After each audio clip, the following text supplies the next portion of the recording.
When hope is gone, undo this lock and send me forth on a moonlit walk. Release restraint level 0.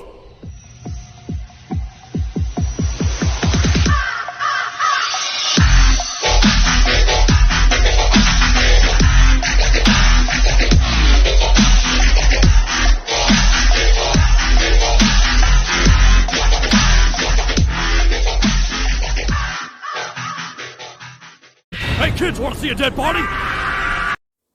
Hey guys, this is the Void of the Ravenclaw. Welcome back to another fanfiction story. If you like this type of content, smash the like button and subscribe for future updates that I do post on my community tab frequently. Now let's continue where we last left off in our story. After Deku's second meeting with the Batman, he made his way back to the clock tower. I hope you came back with some good news, sister. Fox jumped down and stand right next to Deku. I did some recon while you're meeting the big bad Batman. Did you find anything useful? That I did, my little brother. That I did. As she hopped onto the chair and turned on the computer and pulled several camera feeds from several of the cameras scattered all across Gotham. Deku sees several footage of the members of the Court of Owls coming and going out of one of the warehouses on the second camera feed. He saw the Court of Owls coming out of a old abandoned library, and the last footage of several Talons entering the one of many entrants to old Gotham that's scattered around Gotham City. That's quite curious. I wonder what they're doing in old Gotham. Old Gotham, what do you mean, brother? Well, you see, Fox, the city, known as Gotham, was built over old Gotham. And the records of old Gotham were erased somehow, like they never existed in the first place. This was a potential.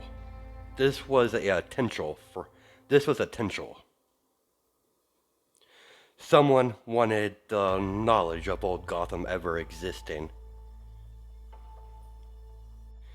It was on purpose. To what end, I do not know. Or do I care? It's not relevant to our current mission. Whatever is down there, it must be something very important for the Court of Owls to enter that wasteland.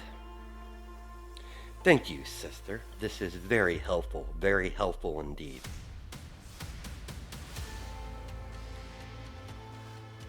I'm going down there, am I?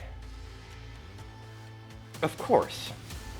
With your natural skill in stealth and assassination, I want you to track down the Court of Owls that are in old Gotham and shadow them. And if you manage to locate several of their head members, eliminate them, well, terminate them as you see fit. Of course, I highly doubt they'll give you much trouble. I'll contact you once I find out what they're after. Exactly. While you're doing that, I'll have Batman's help to scope out the 2 other locations. You think we can trust them? Definitely not, Fox.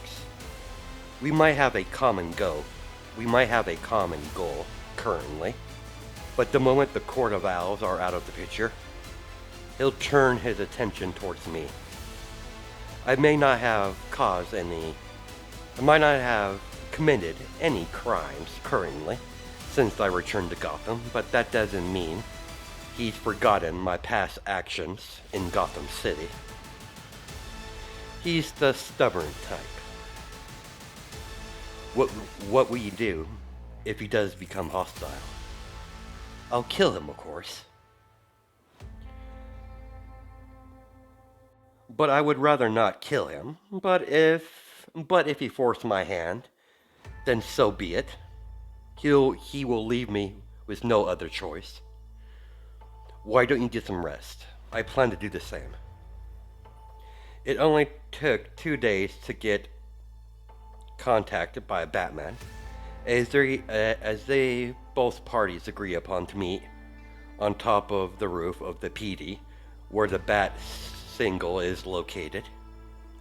Deku is standing on top of the roof of the Gotham PD, watching the sun set as the moon begins to rise in its place, as the stars are becoming visible through the heavily smog sky of Gotham City.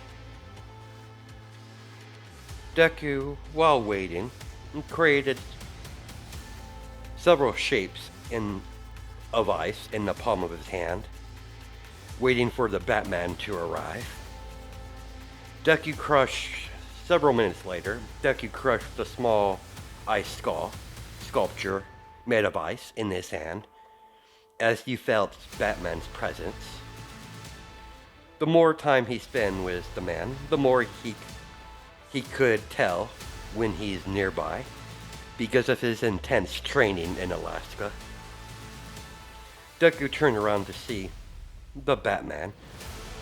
Right next to him is a girl wearing a black and purplish suit, judging by the bat symbol on her chest.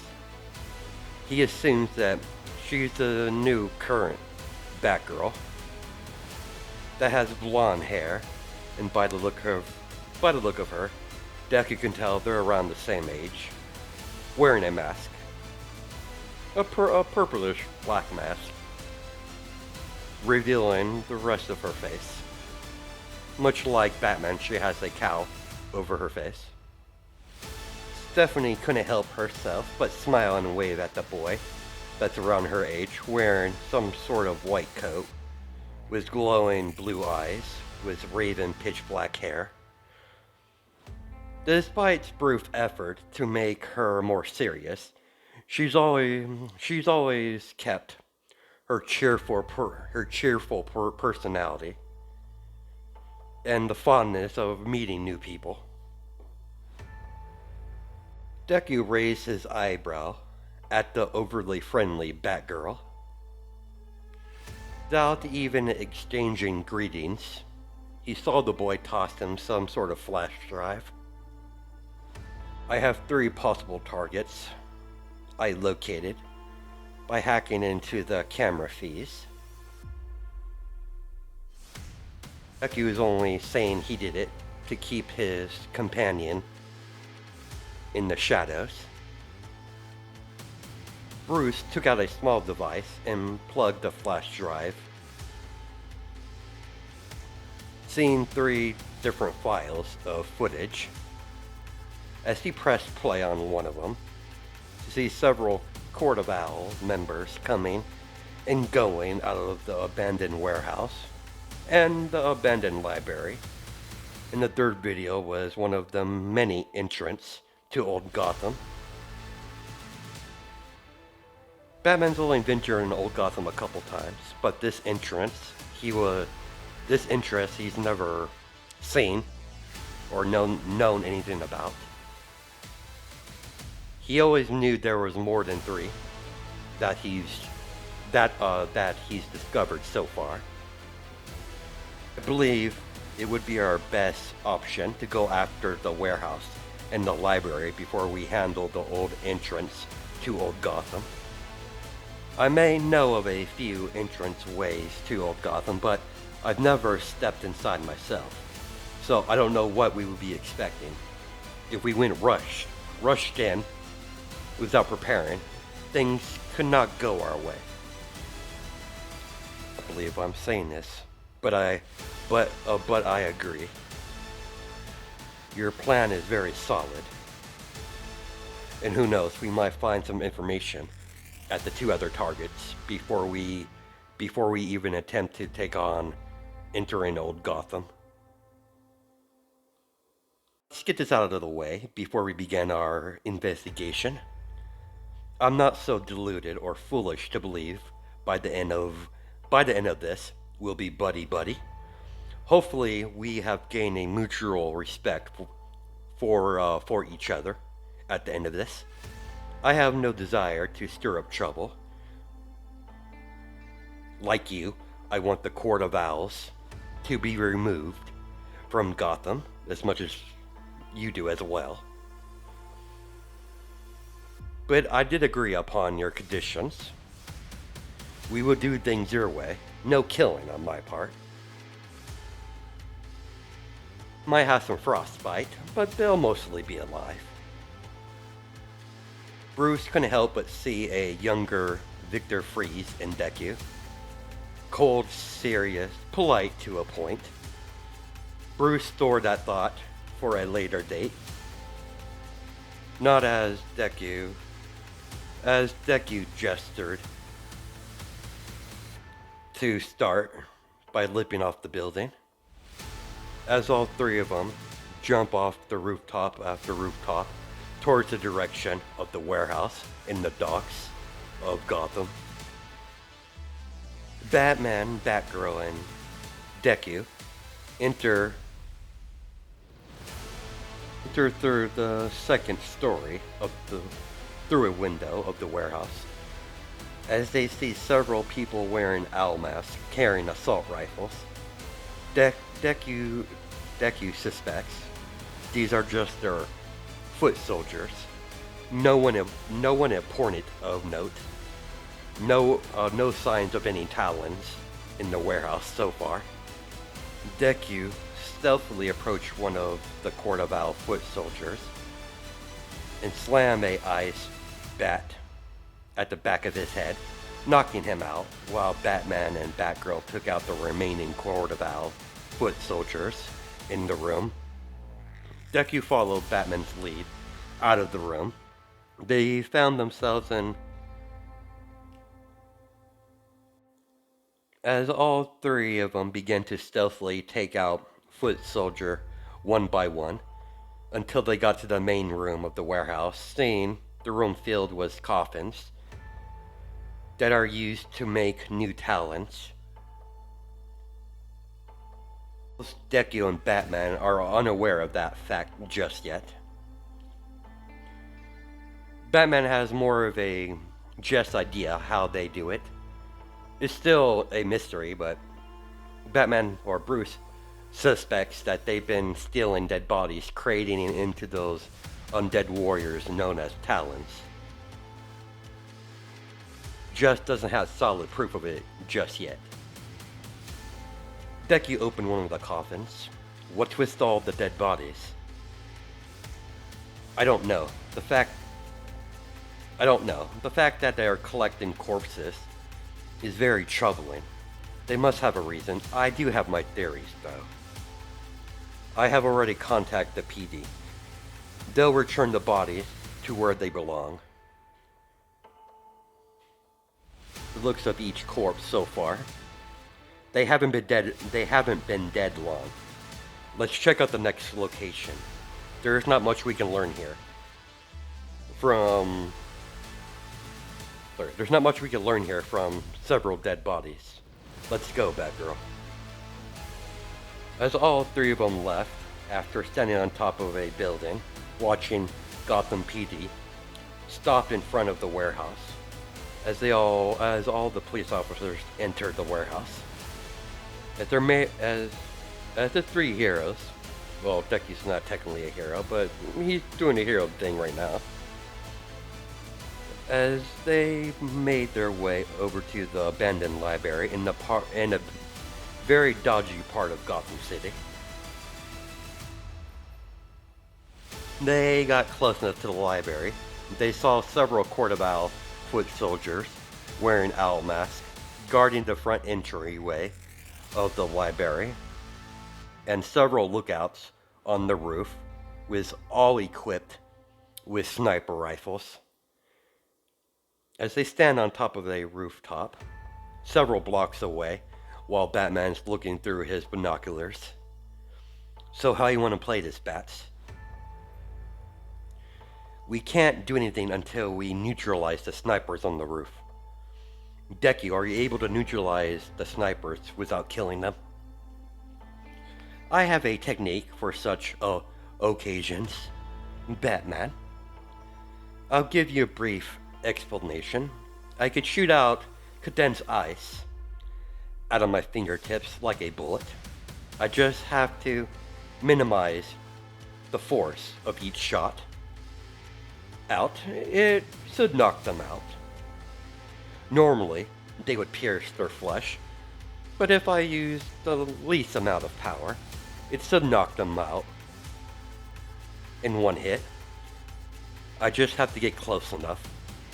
I'm out of range. I wouldn't be able to hit them from this distance. I'm good, but I'm not that good. But I'm not that good. Understood. We'll move in when you take out the snipers. When you're done neutralizing the snipers, follow us inside using the vents on top of the roof. I'll enter through one of the windows on the 3rd floor. Copy that. Batgirl, give Deku support. Got it, Batman. Deku and Batgirl began to get closer to the abandoned library using the rooftops, but not close enough for them to get spotted by the snipers. Using the blind spots, getting closer to the library. I'll make a short distraction while you get your technique armed and ready. I'll be throwing a batarang that I got from Batman. It's a flashbang batarang. They're perfect for this sort of situation. Leave the rest up to you.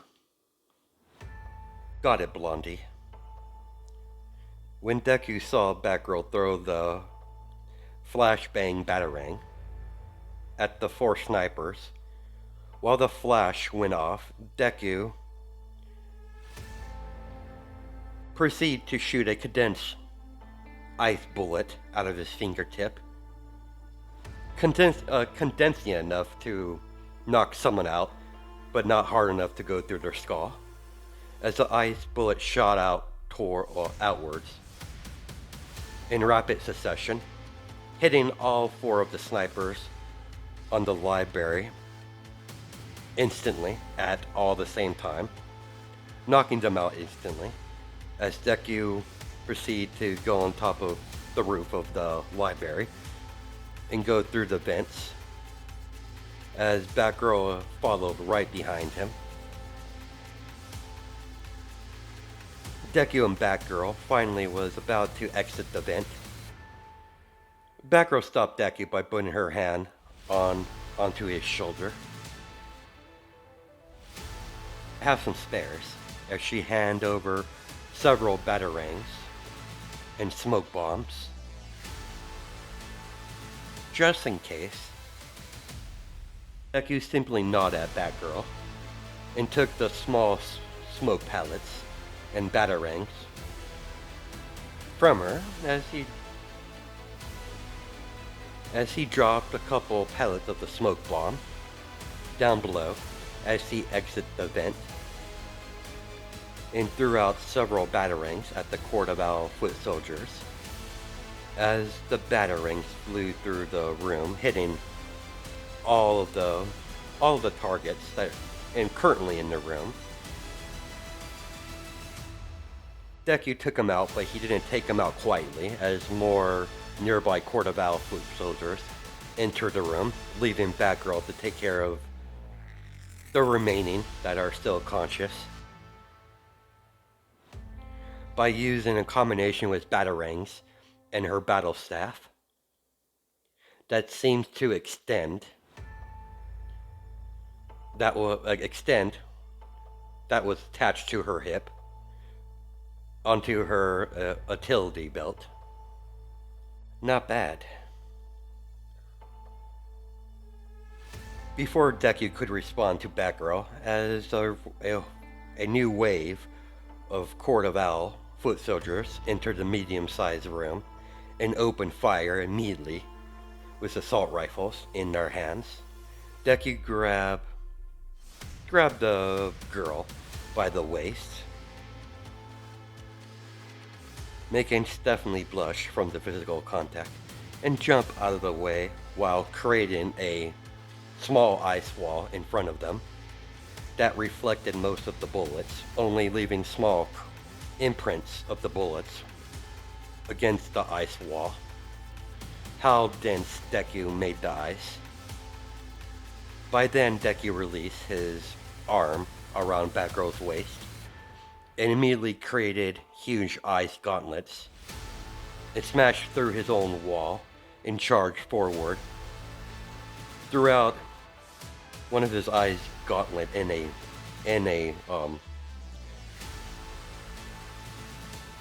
ice gauntlet in a smash with his right hand right into a face of one of the Court of Owls, cracking their owl mask as the man got shot backwards right into a wall, knocking him through a couple walls until the man finally stopped, unconscious.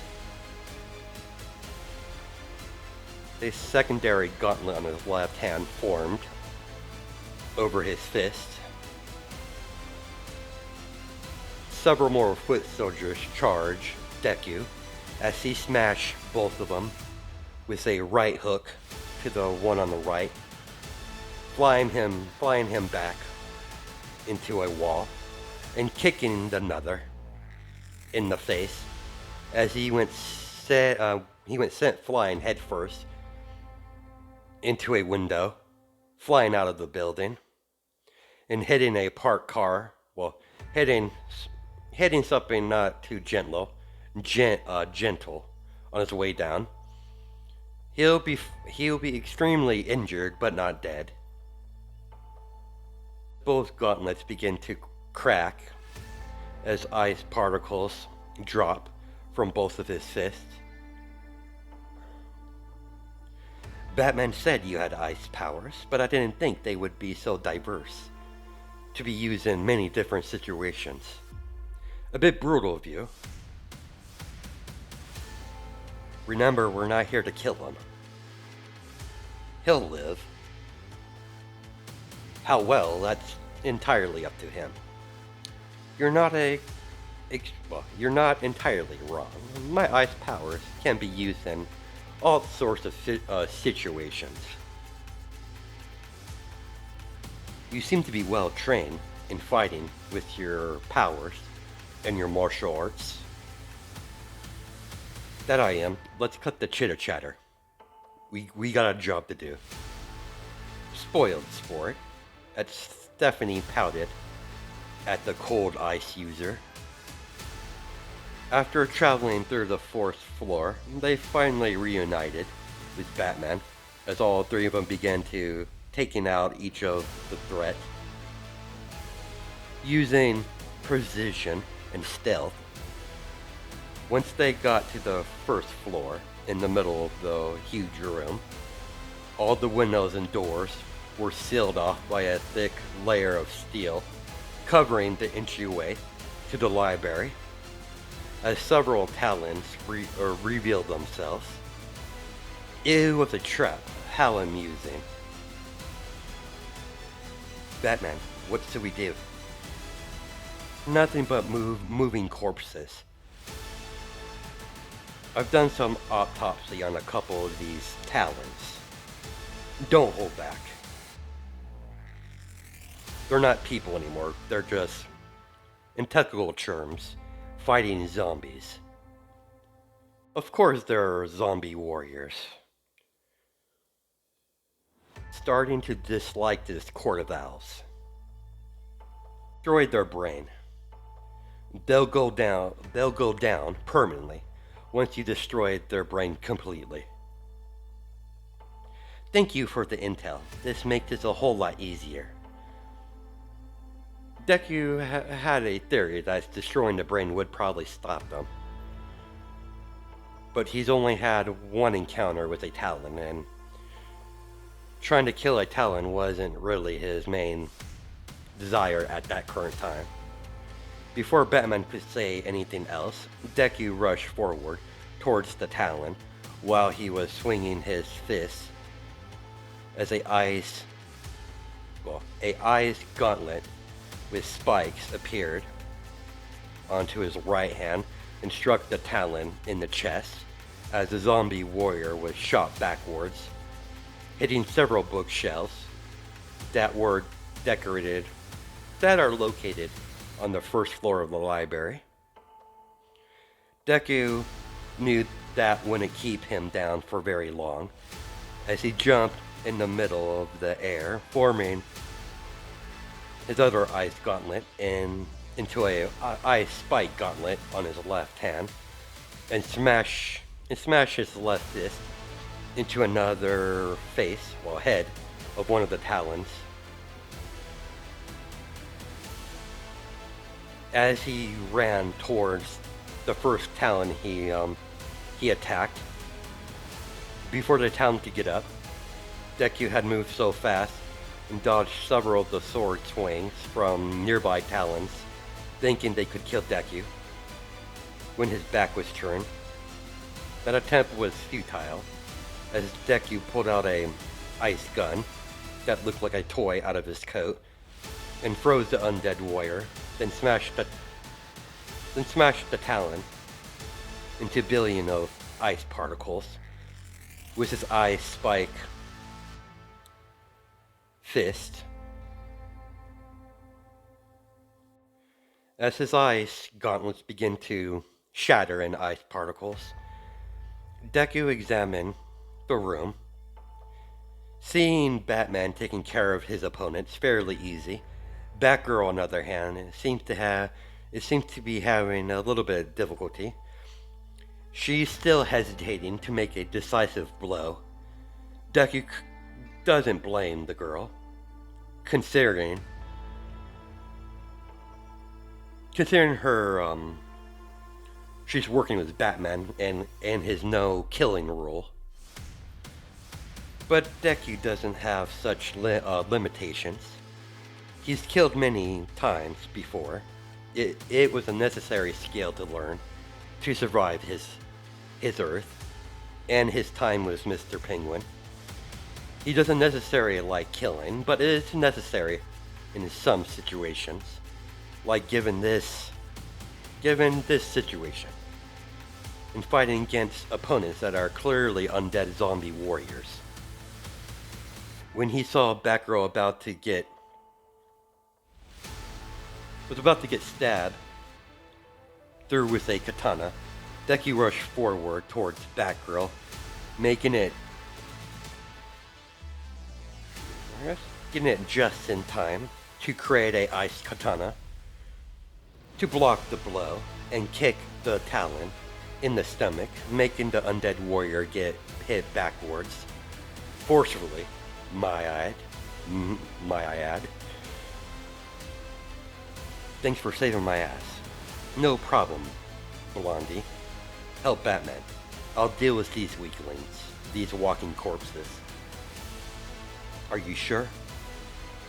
I'll be fine, just get going. You better not die. You've been a very interesting and capable partner. It would be a shame if you would die, after all. After all, I was starting to getting to like you. Despite your cold behavior and not talk much. Deku didn't even bother responding to Batgirl and focused his attention to the two approaching Talons. As the third one finally recovered, being knocked out in the fight early on. That was the first Talon Deku originally attacked. He was about to finish him off earlier, but the other Talons got in his way before he could actually neutralize the first one. as to finally, regain the rest of the other groups. As all three Talons charge forward, swinging their own katana towards Deku, Deku was forced to trade ice under his feet as he begins to skate around the sword swings and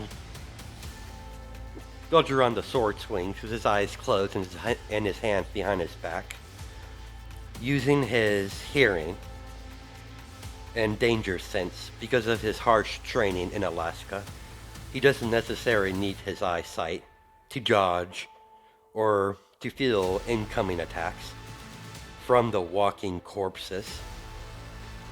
These walking corpses might have been heavily trained, but they're still walking zombies. So their attack patterns was very predictable if you know what to look for. And with Deku's photographic memory, this was an easy feat for Deku to accomplish. Deku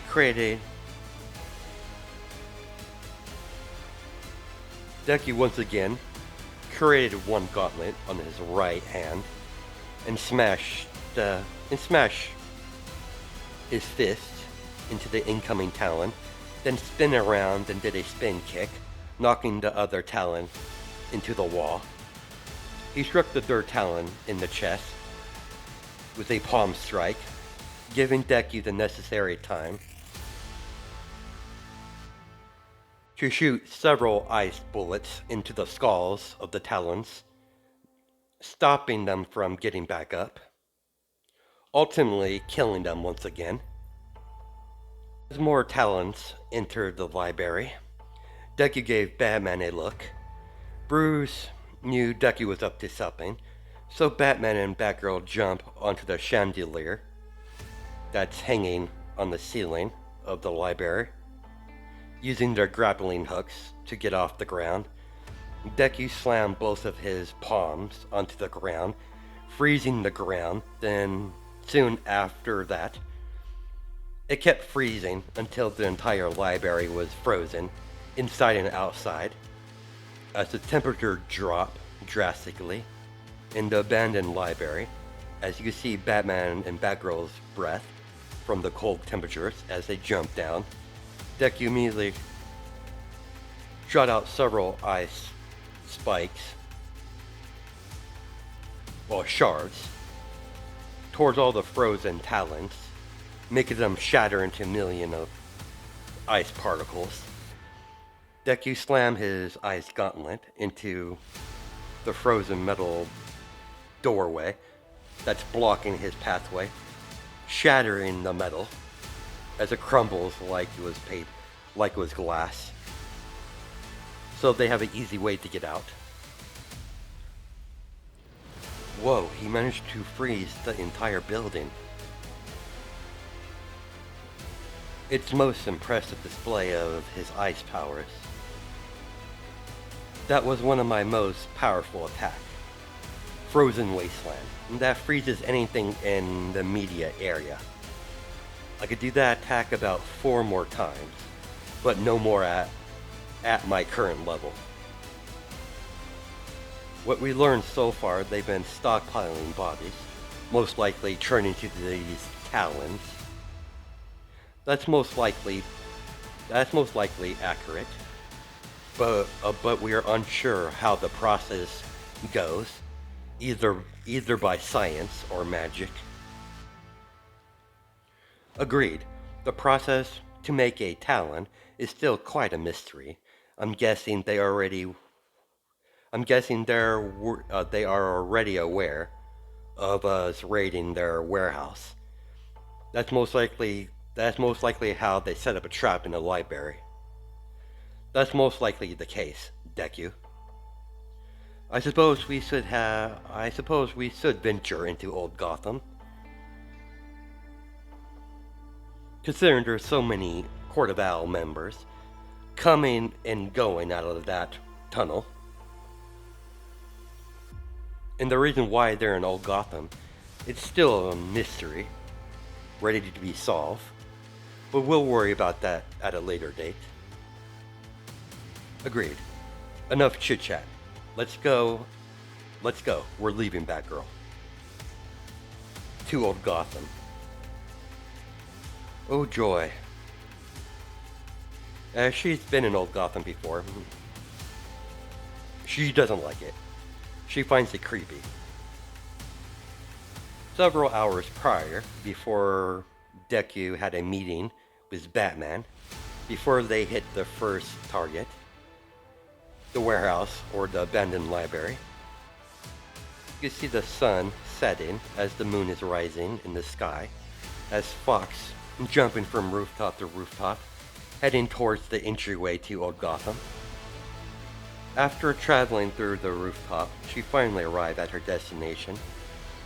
As she hopped down and walked towards the abandoned tunnel that has metal tracks entering the dark tunnel that's been boarded up with some wooden planks.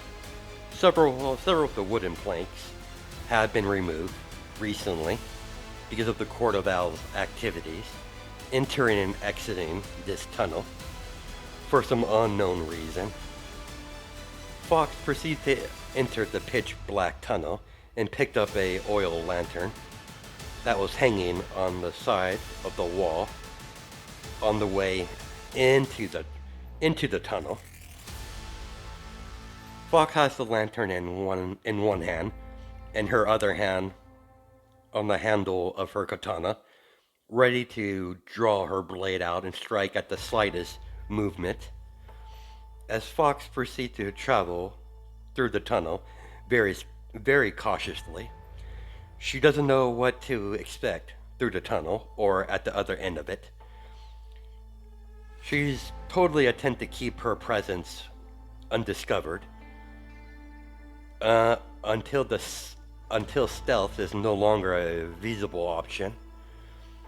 Fox continued to walk her way through the tunnel, a couple miles until she saw an opening.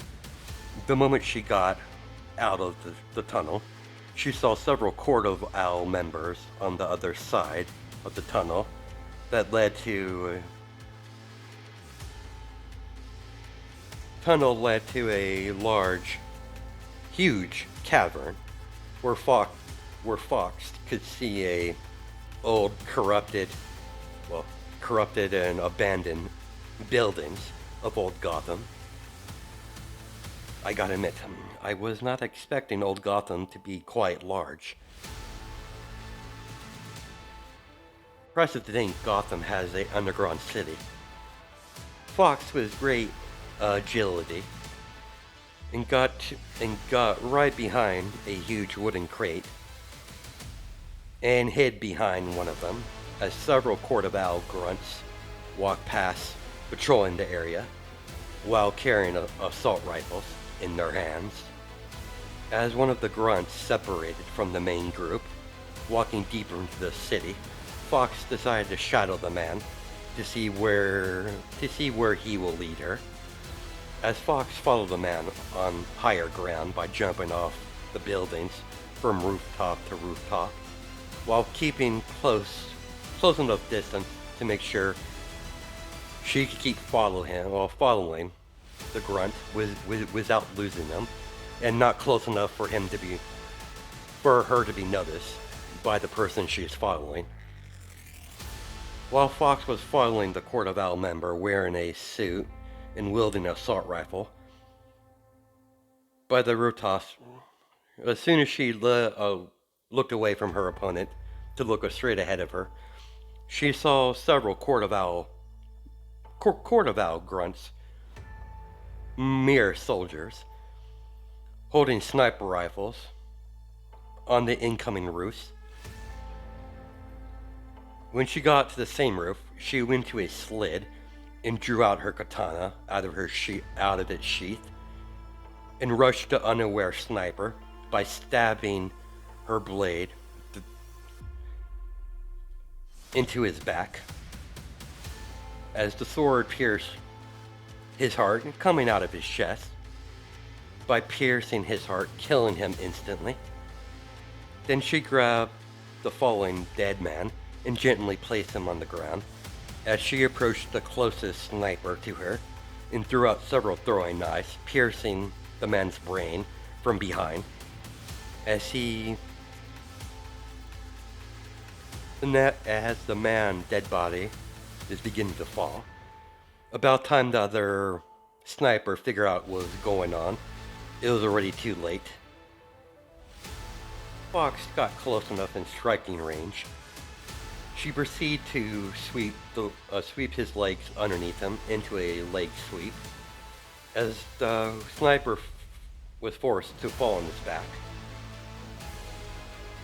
Once his back made contact with the ground or the roof of the building, Fox appeared and jumped on top of him and stabbed her short katana through the man's heart, then proceeded to get up from the dead grunt and continued to follow her quarry, leaving the dead snipers on the roof. Fox can tell the moment she entered Old Gotham, there was a strong presence of the Court of Owls scattered all around the old city of Gotham. She suspects they made Old Gotham their base of operation somewhere in Old Gotham. But she can tell they're searching for something in Old Gotham itself by the patrols patrolling the old city in all different directions in separate groups. It's clearly obvious they're searching for something. While following the little owl, Fox's danger sense went off that she developed over the years of hard training as a warrior, and dodged by leaping to the side from a sniper shot. Fox immediately pinpointed the shooter on the tallest building in Old Gotham and stopped following her prey and began jumping on the street level and dodging and weaving around the buildings, heading towards the sniper location where she was shot upon. On top of the building that looked like an old-fashioned watchtower, revealing a sniper, Slade Wilson, aka Deathstroke. The Court of Owls approached Slade for a job to subdue and capture a kid called Deku.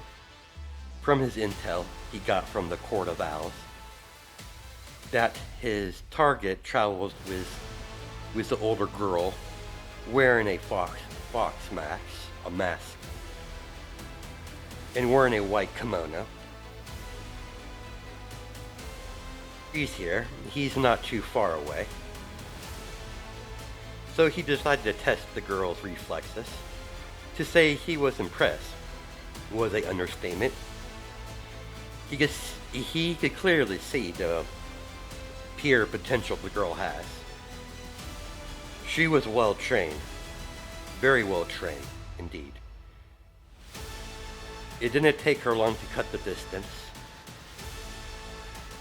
As Fox made her way towards Slade inside the clock tower, as he calmly waited for her arrival, after firing a couple sniper shots at the girl, Slade already lost the element of surprise, so continuing to shoot the girl with his sniper would be pointless.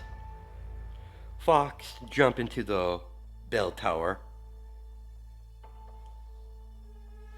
The moment she came through the window, she drew out her short katana and got into a fighting stance, ready to strike her opponent at the slightest movement of hostility. Impressive. You've been well trained, girl. In response, he pulled out his own katanas from his back. As he got into his own sword stance, dual wielding two katanas in both of his hands. Let's see you handle a sword, shall we, girl? Who are you? You don't look like one of those Court of Owl fools. You are correct. I'm not one of those Court of Owls.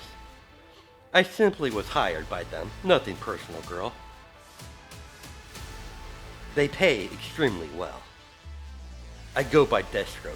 And you, girl? Fox. I guess I should have guessed. By your fox mask. You're a very interesting girl. Fox didn't even bother responding. She simply lunged forward, swinging her katana in a sideward slash, only for Slade to meet her sword swing with his own.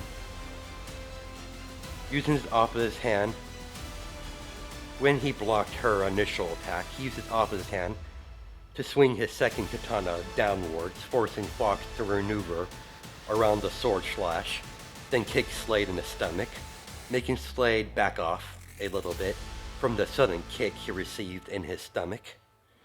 Fox didn't give Slade any time to react, as she threw several dozen of throwing knives at her opponent. Slade was forced to reflect several of the throwing knives, flying through the air, heading towards his direction, as he reflected a good portion of them with his two katana blades, then dodged the rest with great ease.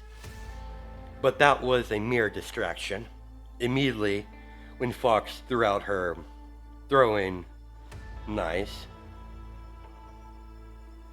she bolted forward right behind her throwing knives and managed and swung her blade across Deathstroke's chest. Managed to draw blood, as you see a huge slash mark over his chest, making Slade immediately jump backwards to get even further distance from her drawing first blood. Fox immediately re-engaged her battle by charging forward, swinging her blade as Slade did the same, as sparks began to... As the blades would collide, sparks would emit from both of the metals grinding against each other, from each attack being met with their own blades. Slade parried one of Fox's sword swings and managed to kick her in the stomach, right out of the bell tower, or clock tower.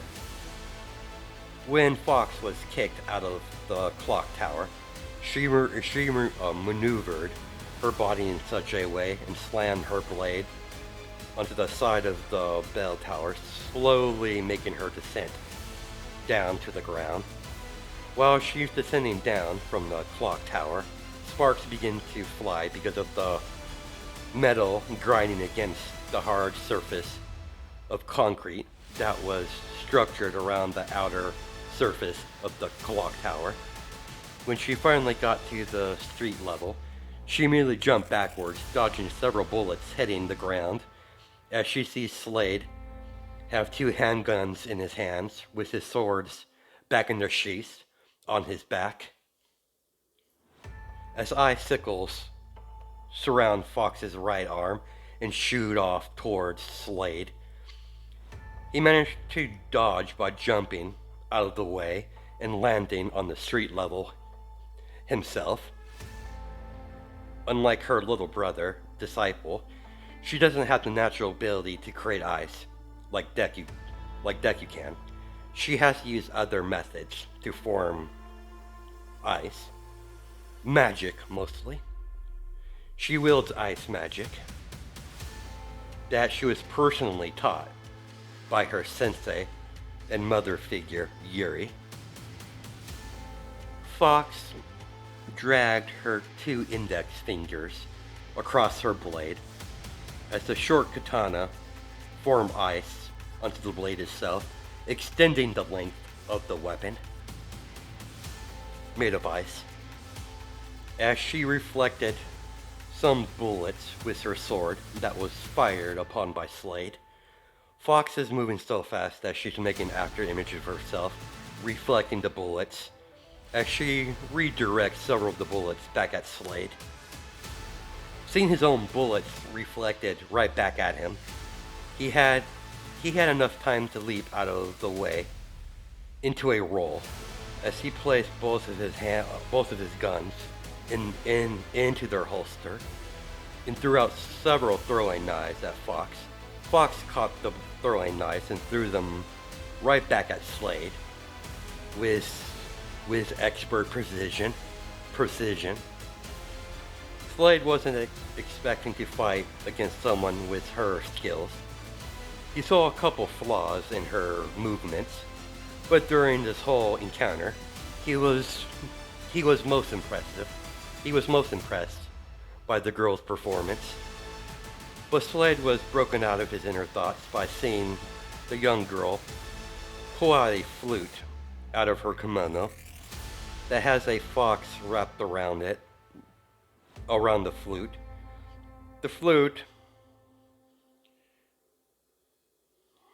was made of some unknown metal Slade doesn't recognize, by the pure black pitch. The flute itself is black, including the fox that's wrapped around the flute. Fox placed the flute in her mouth and began to play the instrument, only for shots of ice come into existence and shoot towards Slade. Deathstroke whatever the sound of the flute made contact from a sound wave, it would freeze that area immediately afterwards. Seeing that, he's extremely cautious. He did not expect a musical instrument to be used such a lethal way to make it into a dangerous weapon. After dodging a few sound waves and shards of flying ice towards him, he finally spoke up. "I've never seen a musical instrument to be used such a lethal way." Fox: "This is no ordinary flute, Deathstroke. I don't have the necessary power, like Deku can, to wield ice the way he does. I have to use other methods. But sadly for you, you will never meet my little brother. You're dead, you just don't know it yet." As she placed the flute back in her mouth and began to continue to play it, as several ice constructs come into existence in a form of sculptures of a dragon that are holding large ice mirrors in their claws. Fox created about 8 of them surrounding Deathstroke. One simple note of the flute, as she shot out a shot of ice that immediately hit the mirror and ricocheted all around the area until it hit his target, the back of Slade. Not power enough to kill him instantly, but the force of the impact would make a nasty bruise on the back onto his back.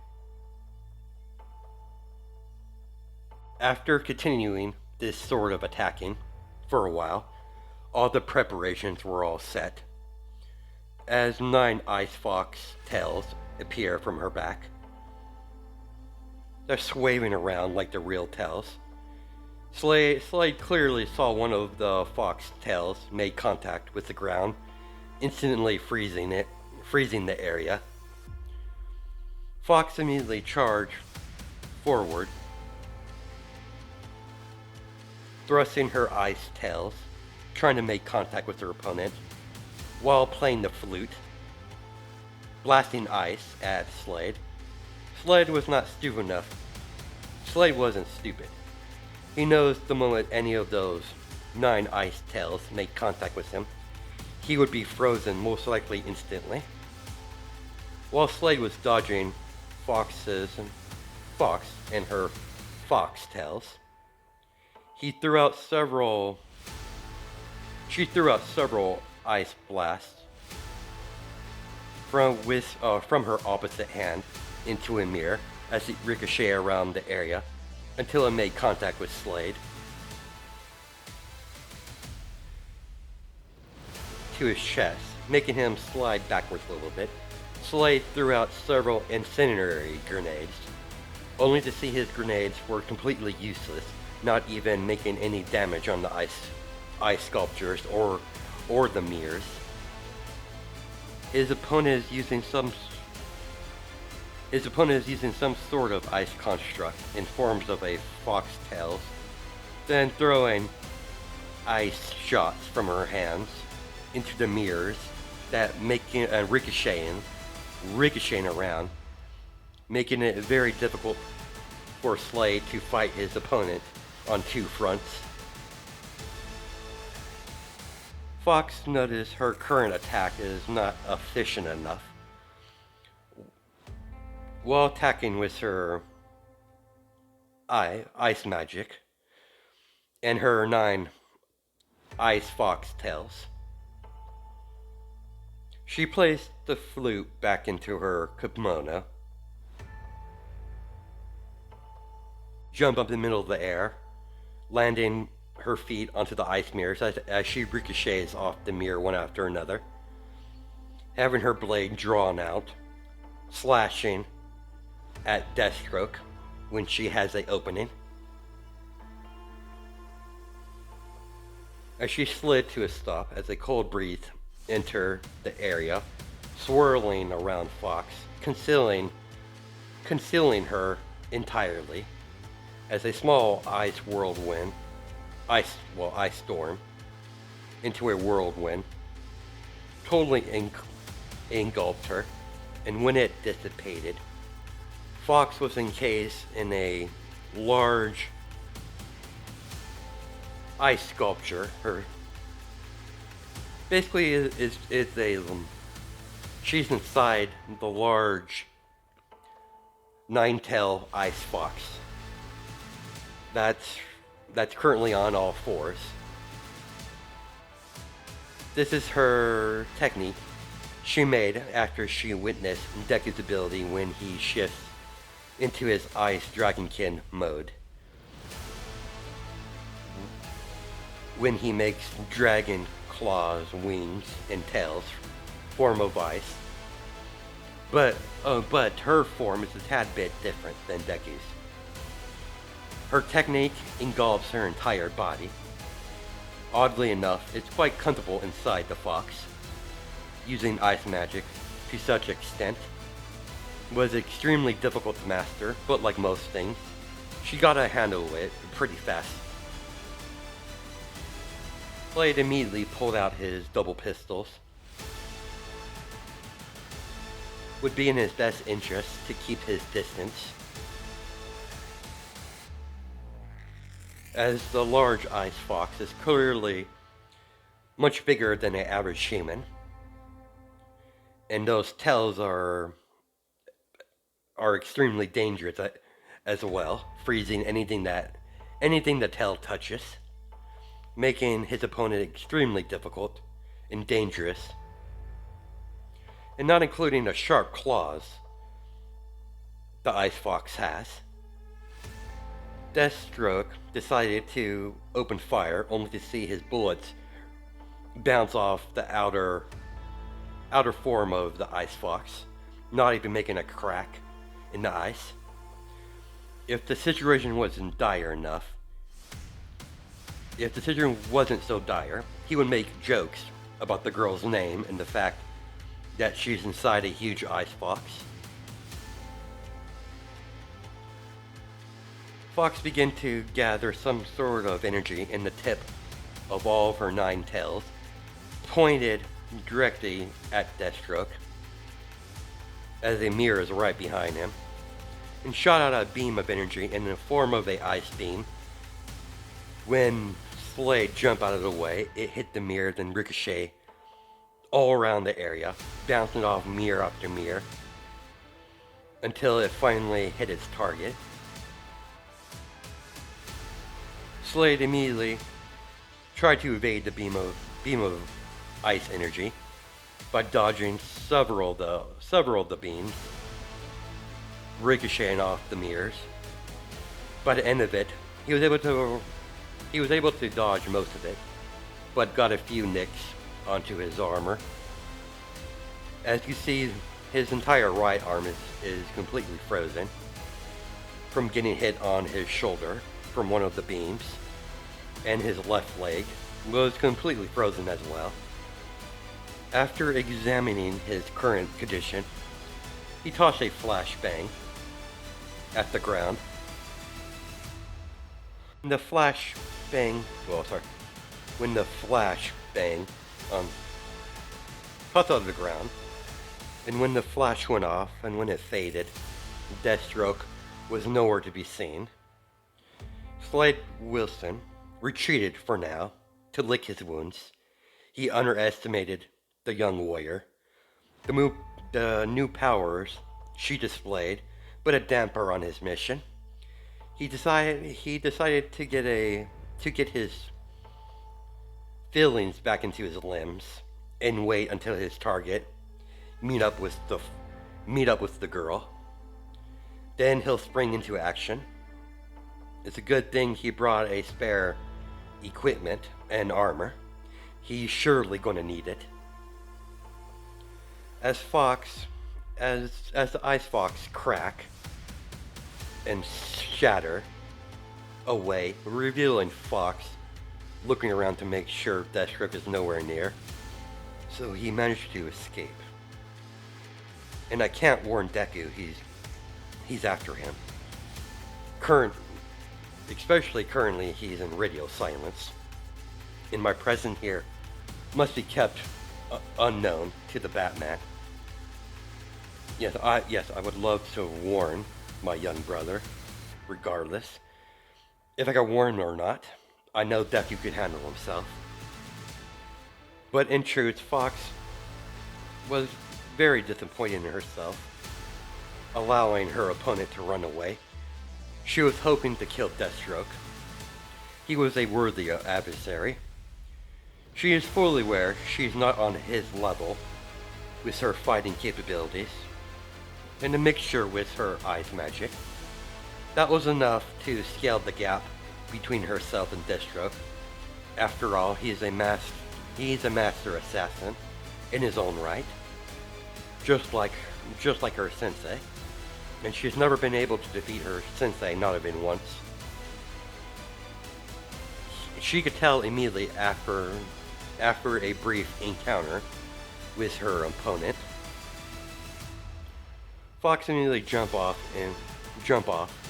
and continue to explore the area, trying to pinpoint their main base of operation somewhere in Old Gotham, to find out what they're after. Meanwhile, Deku, Batman, and Batgirl finally approach the tunnel that has boards across it, as Deku could see several boards that were removed, making a pathway for all three of them to enter through. It's a tight squeeze, but all three are able to slip through the gap into the tunnel. And that's where we're going to stop our story off. Hope you guys have a good night and day, judging by time zones, and I'll catch you in the next video.